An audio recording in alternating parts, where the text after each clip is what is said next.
Қазақстан Республикасының сот органдары берген ресми құжаттарға апостиль қою. Апостиль дегеніміз не? Апостиль дегеніміз ресми құжаттағы қолмен мөрдің түпнұсқалығын растайтын арнайы мөр. Бұл 1961 жылға Гага конвенциясына қол қойған елдерде құжаттарды қосымша заңдастырусыз пайдалану үшін қажет.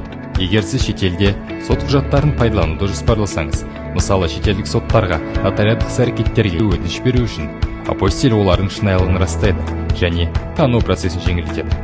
Қазақстан Республикасында сот құжаттарына апостиль қоюды сот әкімшілігі немесе оның аумақтық департаменттері іске асырады.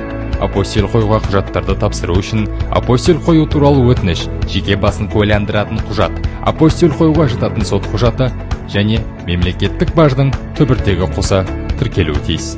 Апостиль құжаттың баратын елдің тіліне аудармасын ауыстырылмайтынын ескеріңіз. Кейбір жағдайларда нотариалды аударма қажет болуы мүмкін.